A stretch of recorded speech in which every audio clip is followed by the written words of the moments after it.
का हमारा पहला टॉपिक है मौर्य साम्राज्य। मौर्य साम्राज्य से संबंधित महत्वपूर्ण प्रश्नावली।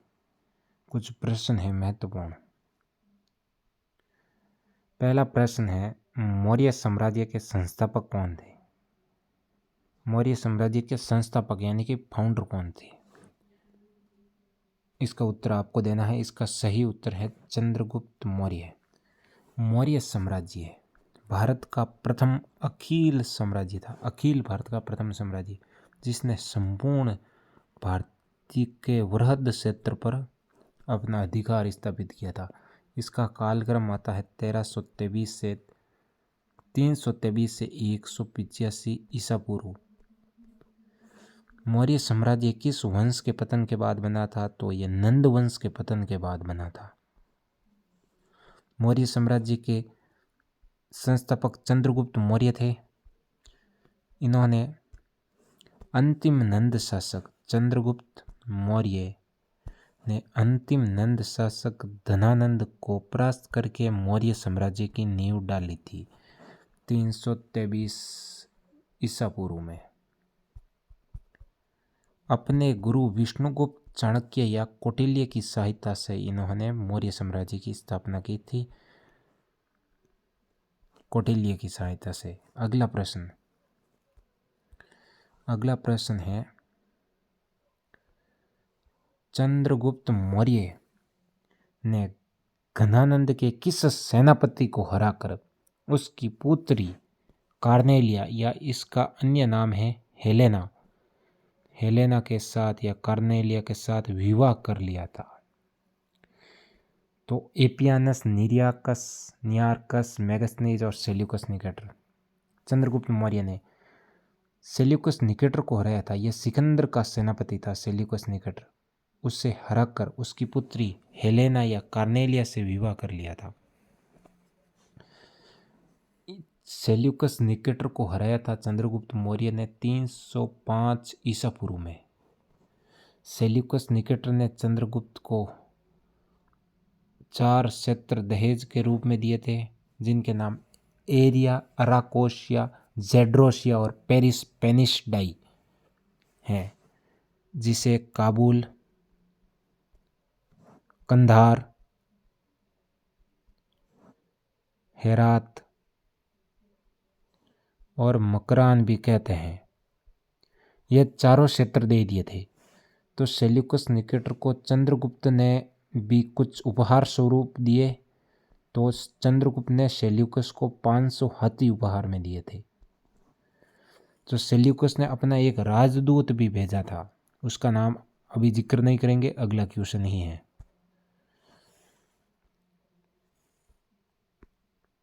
और इस युद्ध का उल्लेख सर्वप्रथम एपियानस नामक यूनानी इतिहासकार ने किया था। ये यूनानी इतिहासकार था जिसने इस युद्ध का सर्वप्रथम उल्लेख किया था। अगला प्रश्न, मेगस्थनीज के बारे में सही कथन की पहचान कीजिए। इसने इंडिका नामक पुस्तक की रचना की थी। सही है। मेगस्थनीज ने भारतीय समाज को 7 भागों में बांटा था और चंद्रगुप्त मौर्य के दरबार में इसे सेल्यूकस निकेटर ने भेजा था। यह भी सही है। जब सेल्यूकस निकेटर हार गया था तो इसने अपने प्रतिनिधि के रूप में राजदूत भेजा था दरबार में, जिसका नाम था मेगस्थनीज। इसी मेगस्थनीज ने इंडिका नामक पुस्तक की रचना की थी और भारतीय समाज को 7 भागों में बांटा था और पाटलिपुत्र को पोलीब्रोथा कहा था। पोलीब्रोथा।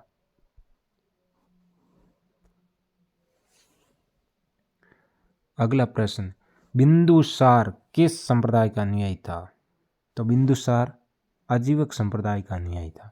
आजीवक संप्रदाय RS में आया हुआ प्रश्न है कि नियति की अटलता में विश्वास रखने वाला संप्रदाय कौन सा है? नियति की अटलता में विश्वास रखने वाला संप्रदाय, अटलता में विश्वास रखने वाला संप्रदाय आजीवक संप्रदाय है। इस संप्रदाय के संस्थापक थे मोगलीपुत्तिस घोषाल। मोगलीपुत्तिस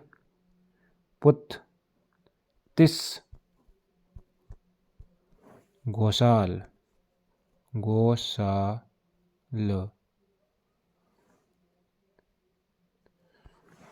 तो आजीवक संप्रदाय। अब सबसे पहले मौर्य शासक और उनके धर्म या अनुयायी देखते थे। सबसे पहले आता है चंद्रगुप्त, उसके बाद बिंदुसार,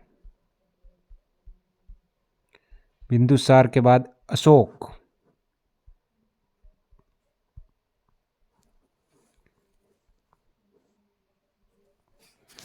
चंद्रगुप्त मौर्य जो कि जैन धर्म का अनुयायी था, इसे जैन धर्म की दीक्षा भद्रबाहु ने दी थी।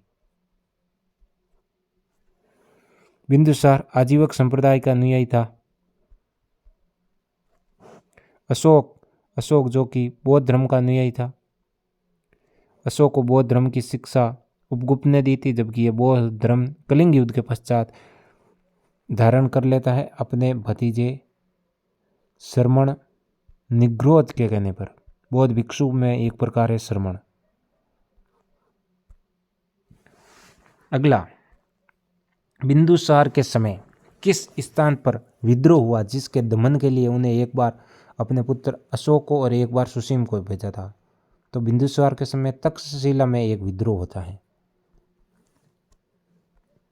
बिंदुसार के समय तक्षशिला में एक विद्रोह होता है।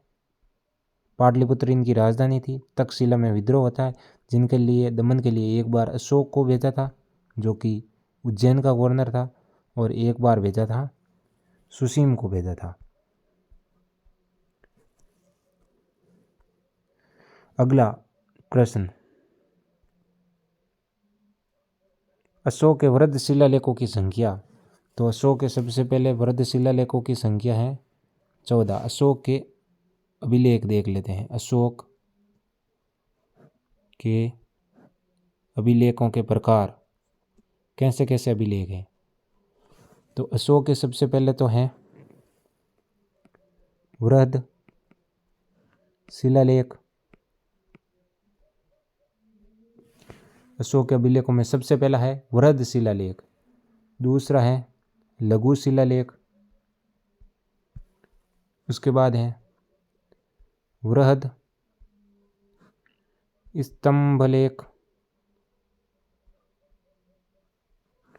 अगला है लघु स्तंभलेख, उसके बाद है पृथक शिलालेख, फिर है ताम्रलेख।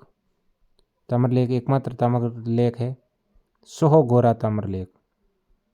सोहगोरा ताम्रलेख जो कि यूपी में है, यह अशोक का एकमात्र ताम्रलेख है। उसके बाद है गुहा लेख, जो गुफाओं में लिखे गए लेख हैं। तो अशोक के अभिलेख वृद्ध शिलालेख 8 स्थानों से 14 प्राप्त हुए हैं। लघु शिलालेख भी हैं, फिर वृद्ध स्तंभलेख है, लघु स्तंभलेख हैं, पृथक शिलालेख हैं, ताम्रलेख है, एकमात्र है सोहगोरा यूपी में, और गुहा लेख।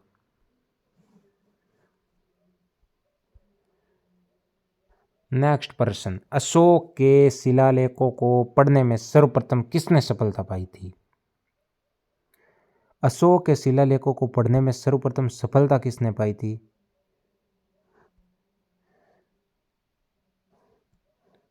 तो इसका उत्तर है V.A. स्मिथ या टिफेंथलर, जेम्स प्रिंसेप या अलेक्जेंडर कनिंघम। इसका सही उत्तर है जेम्स प्रिंसेप ने 1836-37 में। बात करते हैं V.A. स्मिथ की। तो V.A. स्मिथ ने समुद्रगुप्त को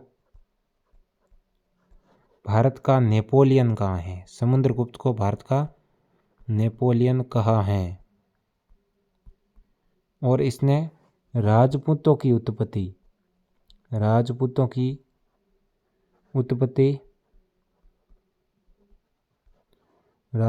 उत्पत्ति हूण जाति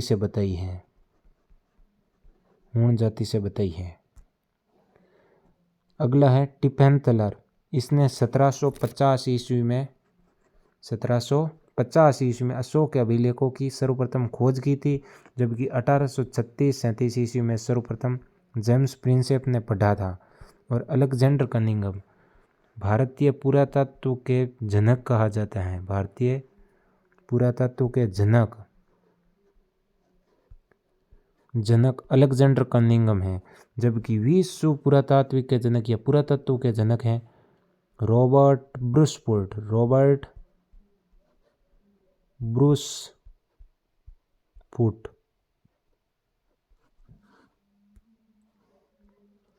अगला प्रश्न छोटे एग्जामों में अभी तक नहीं आया है, बहुत ही इंपॉर्टेंट प्रश्न है। अगला प्रश्न,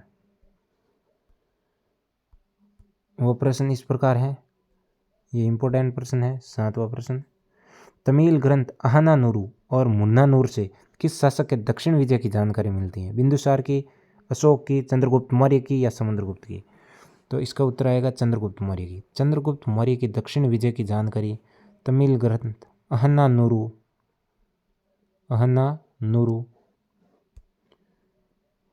मुर्नानुरू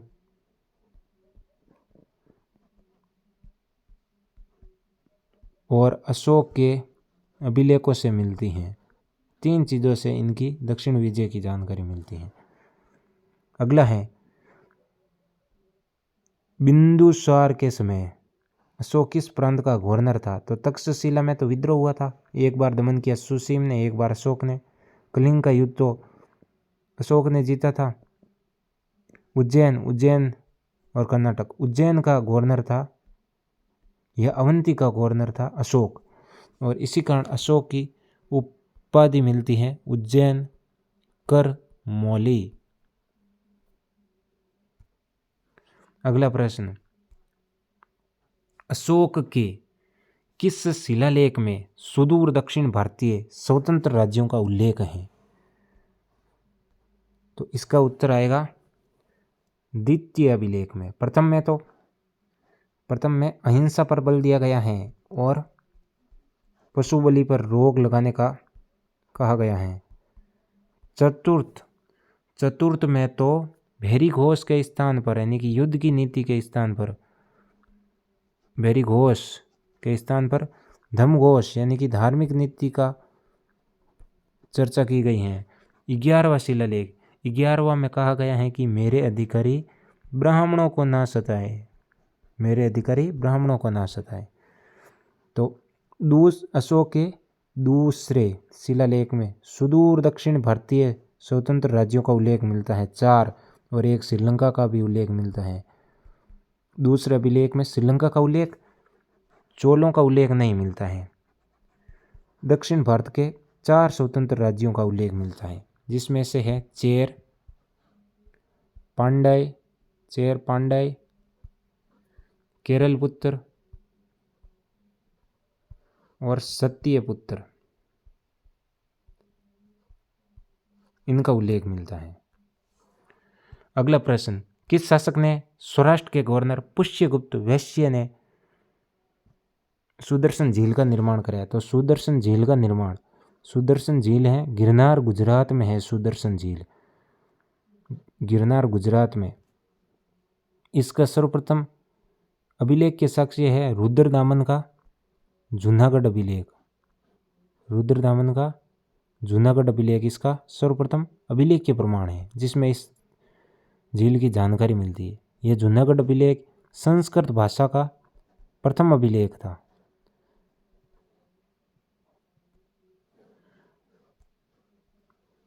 चंद्रगुप्त मौर्य के सौराष्ट्र के प्रांतपति या गवर्नर थे पुष्यगुप्त वैश्य, और पुष्यगुप्त वैश्य ने ही सुदर्शन झील का निर्माण कराया था, जो सौराष्ट्र के गवर्नर थे चंद्रगुप्त मौर्य के। अशोक के समय में यहाँ पर नहर निकाली गई थी, वो निकाली थी तुसाप्स ने, जबकि रुद्रदामन के गवर्नर सुविशाख ने इसकी मरम्मत कराई थी। स्कंदगुप्त के समय में भी पर्णदत्त के पुत्र चक्रपालित ने इसकी मरम्मत कराई थी।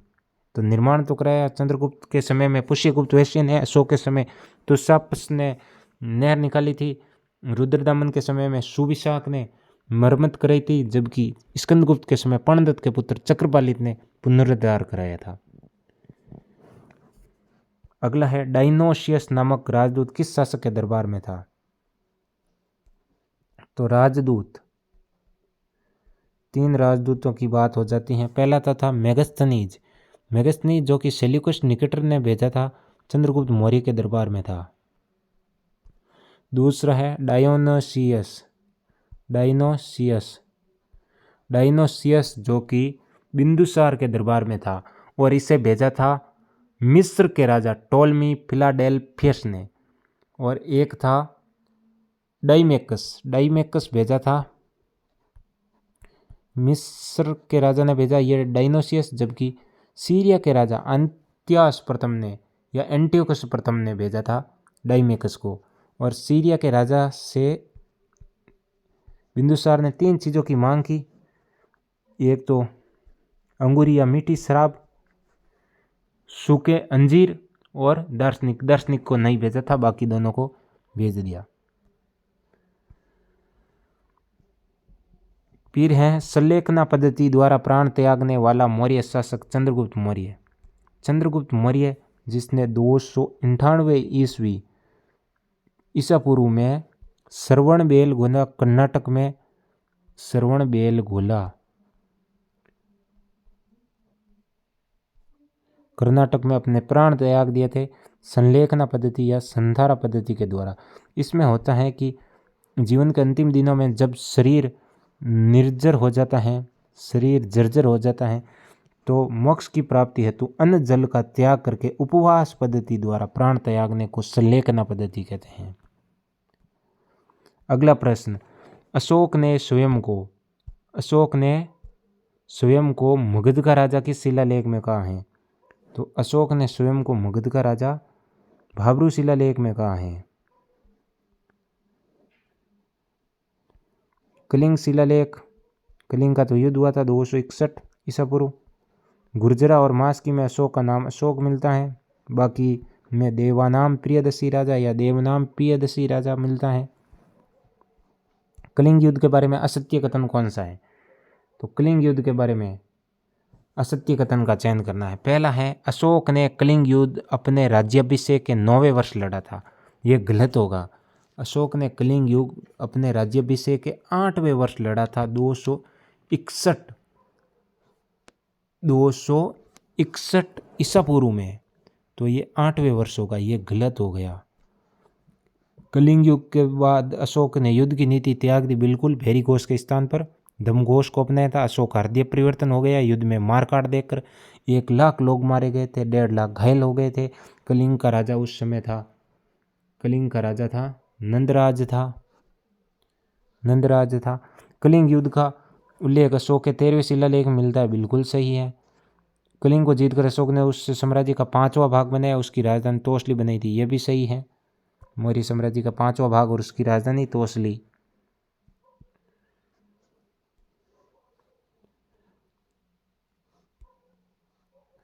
अशोक के शाहबाजगढ़ी और मानसेरा शिलालेख कौन सी लिपि में है?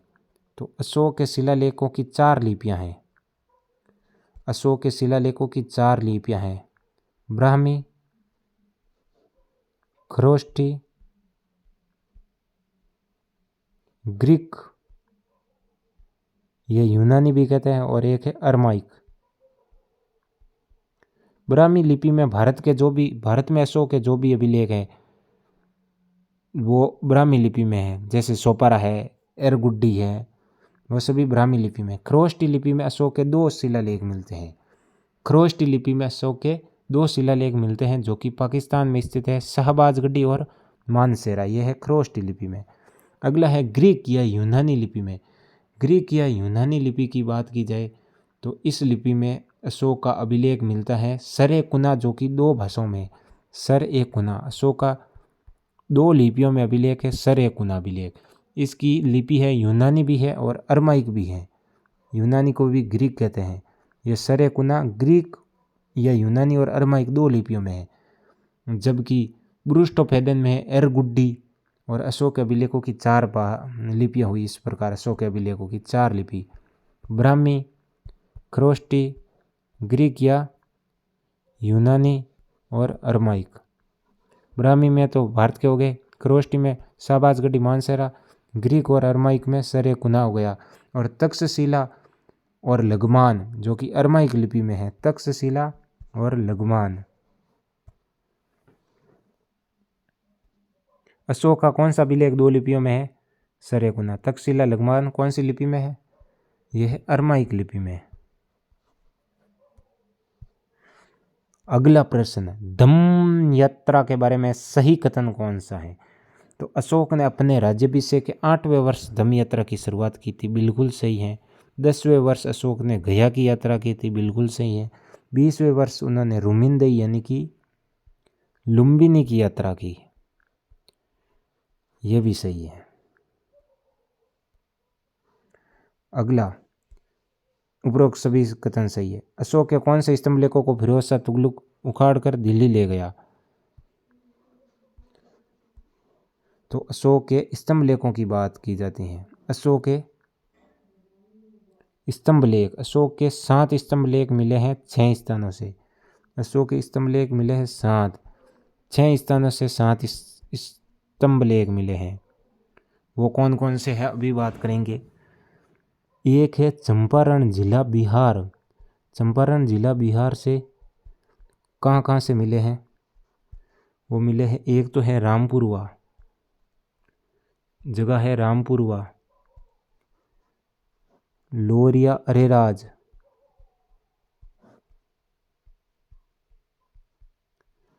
लोरिया नंदनगढ़,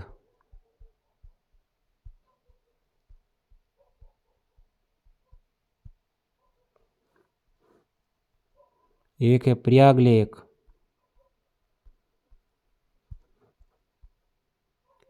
मेरठ और टोपरा। अशोक के अभिलेखों की बात की जाती है। स्तंभ लेख है 7, 6 स्थानों से प्राप्त। रामपुरवा से 2 स्तंभ लेख, लोरिया अरेराज से 1, 3 और लोरिया नंदनगढ़ से 1, 4। ये चारों ही मिले हैं। रामपुरवा, लोरिया अरेराज, लोरिया नंदनगढ़, ये चंपारण बिहार में स्थित है। जबकि प्रयाग लेक यूपी में है, मेरठ भी यूपी में है और टोपरा हरियाणा में है। इस मेरठ और टोपरा को, इस मेरठ और टोपरा स्तंभ लेखों को फिरोज शाह तुगलक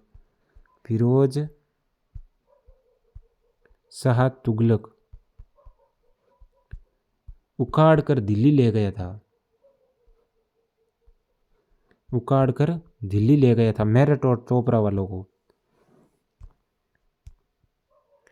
तो ये आ जाएगा मेरठ और टोपरा को। अगला है अशोक की रानी कारुवाकी व पुत्र तीवर का उल्लेख।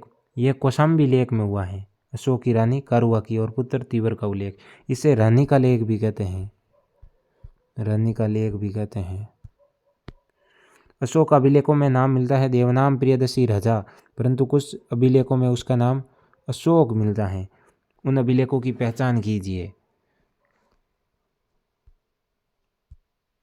कौन कौन से अभिलेख हैं? अशोक अभिलेखों में नाम देवनाम प्रियदर्शी राजा, कुछ अभिलेखों में उसका नाम अशोक मिलता है। वो है मास्की, गुर्जरा, नेटूर और उदयगुलान। सरेकोना जो कि 2 लिपियों में है, ग्रीक और अरमाइक में। रानी का लेख, इलाहाबाद, कौशाम्बी का लेख, मेरठ स्तंभ लेख, फिरोज शाह ले गया था दिल्ली मेरठ और टोपरा वालों को। उसके बाद आता है मास्की, गुर्जरा, नेटूर और उदयगुलान। इनमें अशोक का नाम अशोक मिलता है। इसमें से गुर्जरा एमपी में है, वही मास्की, नेटूर और उदयगुलान ये तीनों कर्नाटक में स्थित हैं। समाप्त। अब वापस देख लेते हैं एक बार। मौर्य साम्राज्य का संस्थापक कौन था? चंद्रगुप्त मौर्य।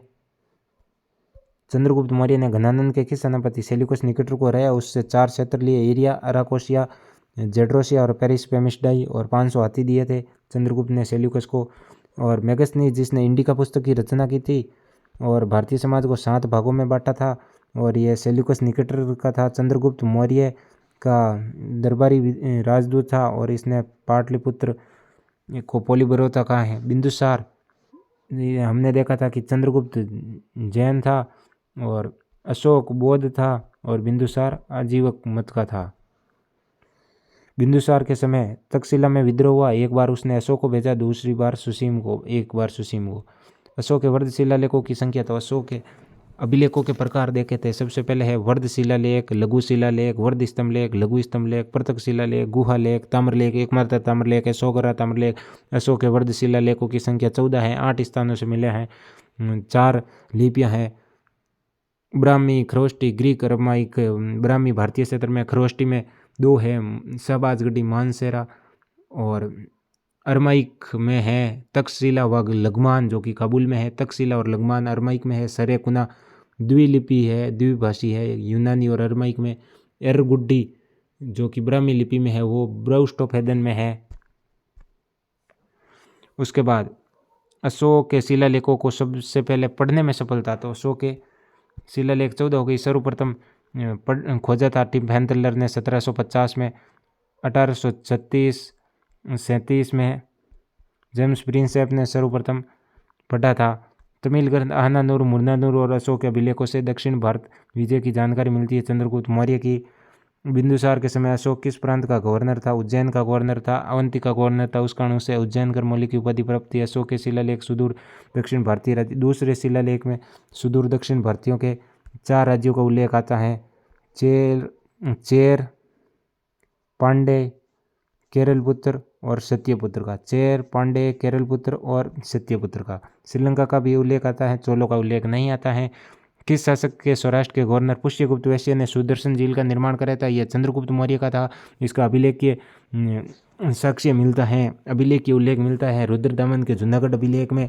और अशोक के समय में यहाँ पर एक नहर निकाली गई थी तुषाप्स द्वारा, जबकि रुद्रदामन के समय सुविशाख ने मरम्मत कराया था, जबकि स्कंदगुप्त के समय पर्णदत्त के पुत्र चक्रपालित ने इसकी मरम्मत कराई थी। डाइनोसियस नामक राजदूत किस दरबार में था?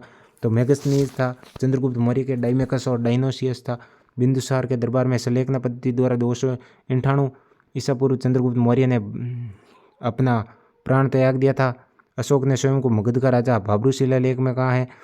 कलिंग युद्ध जो कि अशोक के राज्याभिषेक के 8वें वर्ष 261 ईसा पूर्व लड़ा गया था। कलिंग का राजा नंदराज था। कलिंग को जीतकर उसे मौर्य साम्राज्य का 5वां प्रांत बनाया, उसकी राजधानी तोसली बना दी थी।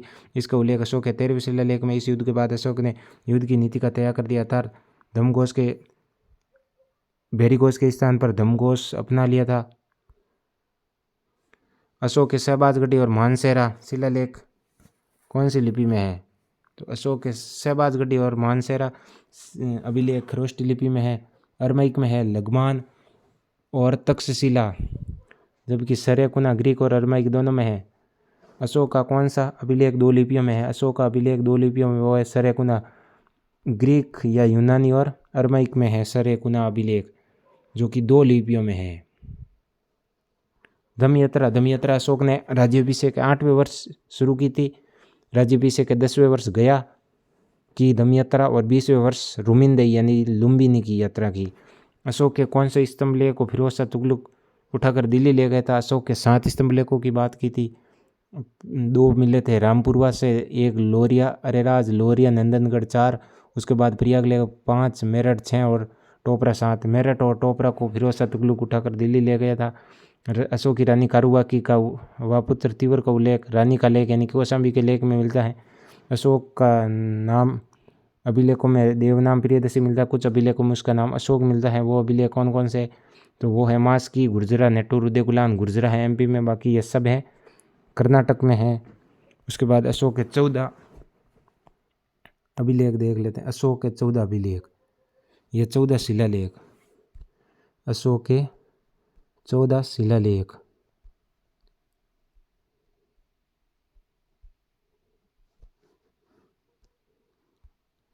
अशोक के 14 शिलालेख।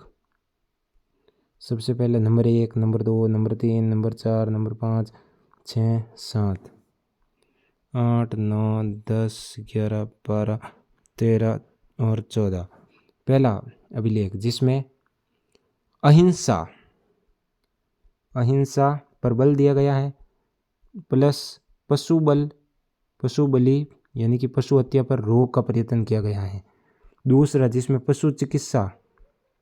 पशु चिकित्सा का उल्लेख है, और इसमें दक्षिण भारत के सुदूर स्वतंत्र राज्यों जिसमें चेर, पांड, श्रीलंका, केरलपुत्र और सत्यपुत्र का उल्लेख है। तीसरा अभिलेख में 3 अधिकारी हैं, जिसमें राजूक, युक्तक और प्रदेशक जो कि धम्म के प्रचार के लिए नियुक्त किए गए उनका उल्लेख है। चौथे में भैरी घोष के स्थान पर धम्म घोष यानी कि युद्ध की नीति का त्याग करके शांति स्थापना या धर्म के प्रचार का उल्लेख है। पांचवें अभिलेख में बताया गया है कि धम्म महामात्र की नियुक्ति, धम्म महामात्र। छठा अभिलेख में जन कल्याण हेतु अशोक ने कहा कि मेरे अधिकारी जन कल्याण के लिए किसी भी समय मुझसे मिल सकते हैं। सातवां अभिलेख में सभी धर्मों के आपसी समन्वय पर बल दिया गया है और ये सबसे बड़ा अभिलेख भी अशोक का 7वां अभिलेख ही है। और इसके बाद 8वां अभिलेख में धम्म यात्रा के बारे में जिक्र है। अशोक अपने राज्याभिषेक के 8वें वर्ष धम्म यात्रा शुरू करता है। 10वें वर्ष गया की थी और 20वें वर्ष रुमिंदई या लुम्बिनी की धम्म यात्रा करता है। 9वां में छोटे मोटे त्योहारों पर रोक लगाने की बात करता है। 10वें में धम्म का महत्व बताया गया कि धम्म का क्या महत्व है। धम्म एक आचरण संहिता थी, कोई विशेष धर्म नहीं था। 11 में कहा गया है कि मेरे अधिकारी ब्राह्मणों को ना सताए। 12 में स्त्री महामात्र की नियुक्ति की बात कही गई है। 13वां जिसमें कलिंग युद्ध का वर्णन है और अशोक के पड़ोसी राजाओं का भी उल्लेख आता है। और 14 शिलालेख में कहता है कि जनता को धार्मिक जीवन बिताने के लिए प्रेरित कर दे। तो पहला है अशोक के 14 शिलालेख। पहला है अहिंसा पर बल, पशु बलि का विरोध किया गया है, पशु बलि पर प्रतिबंध लगाया गया है। दूसरे में पशु चिकित्सा के साथ साथ दक्षिण भारत के सुदूर स्वतंत्र राज्यों केरल पुत्र, सत्यपुत्र, चेर और पांड का उल्लेख किया गया है। तीसरे में 3 अधिकारी नियुक्त किए गए धम्म के प्रचार के लिए, राजूक, युक्तक, प्रदेशक। चौथे में भैरी घोष के स्थान पर धम्म घोष अपनाया अशोक ने। 5वें में कहा गया कि धम्म महामात्र की नियुक्ति। 6वां अभिलेख में अशोक ने कहा कि मेरे अधिकारी जब चाहे जन कल्याण के लिए मुझसे मिल सकते हैं किसी भी समय।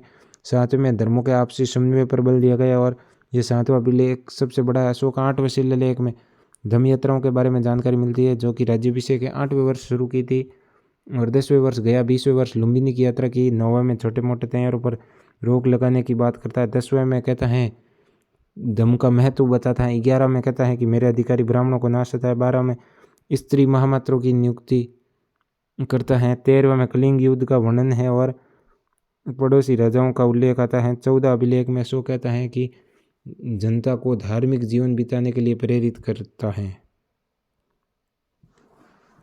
अगला आ गया अशोक का धर्म। अशोक कौन से धर्म का था? तो अशोक बौद्ध धर्म का अनुयायी था। अशोक बौद्ध धर्म का अनुयायी था। अशोक ने बौद्ध धर्म के लिए अपने पुत्र महेंद्र और पुत्री संघमित्रा को श्रीलंका भेजा था। उस समय श्रीलंका का राजा कौन था तो उसकी भी चर्चा करते। उस समय श्रीलंका का राजा था तिस, उसके पास भेजा था। अशोक ने 84,000 स्तूपों का निर्माण भी कराया था और विहार यात्राओं पर रोक लगाकर धम्म यात्राएं शुरू कर दी थी अशोक ने पशु संरक्षण व वन संरक्षण के लिए कानून भी बनाए थे। अशोक ने तृतीय बौद्ध संगीति का आयोजन किया था। तृतीय बौद्ध संगीति का आयोजन किया था अशोक ने। कब किया था तो अशोक ने क्यों किया था, कौन अध्यक्ष था तो मोगलीपुत्र इसका अध्यक्ष था। कहाँ किया था तो पाटलिपुत्र में किया था। अगला आता है अशोक ने राजकोष बौद्ध धर्म के लिए ही खोल दिया, जो कि आगे चलकर मौर्यों के पतन का कारण बना। और अशोक सभी धर्मों का सम्मान करता था। उसने आजीविकों के लिए गया के बराबर की पहाड़ी में 3 गुफाएं दान में दी थी और चौथी गुफा का निर्माण अशोक के पौत्र दशरथ ने कराया था। वो 3 गुफाएं थी। कर्ण चौपाल, लोमस ऋषि का निर्माण अशोक के पौत्र ने कराया था। चौथी गुफा थी जो कि दशरथ ने। कर्ण चौपाल अशोक ने 3 गुफाएं बनाई थी। कर्ण चौपाल, विश्व झोंपड़ी और सुदामा। जबकि इसी गया के बराबर समूह में चौथी गुफा बनाई थी लोमस ऋषि। लोमस ऋषि अशोक के पौत्र दशरथ ने बनाई थी।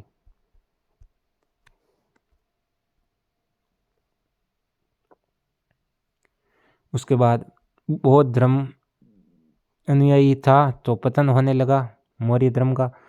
अंतिम राजा वृहदर्थ की हत्या, अंतिम राजा मौर्य साम्राज्य के अंतिम राजा वृहदर्थ की हत्या 184 ईसा पूर्व में पुष्यमित्र शुंग ने की थी और एक नवीन वंश शुंग वंश स्थापित किया। इस प्रकार मौर्य वंश का पतन हो गया था।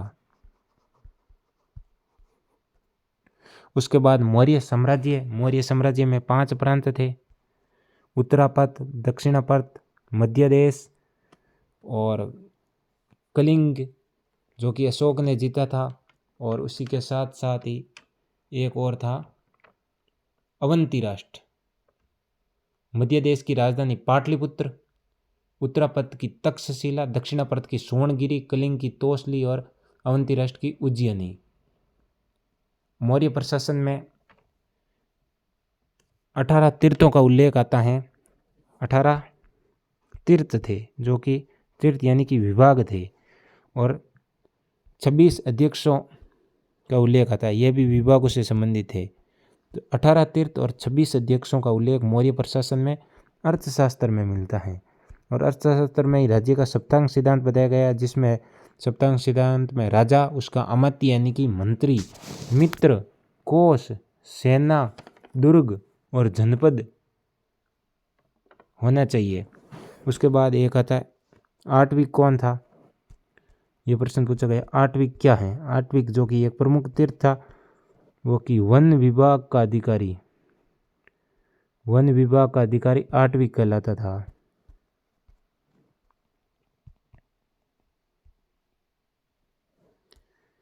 इसी के साथ ही मौर्य साम्राज्य का राजनीतिक इतिहास पूरा होता है। प्रशासन, मौर्यकालीन प्रशासन जो कि फर्स्ट ग्रेड और बड़े एग्जामों में आता है, वो उपयोगी हैं जिनके लिए वो कमेंट करके बताइए, हो जाएगा।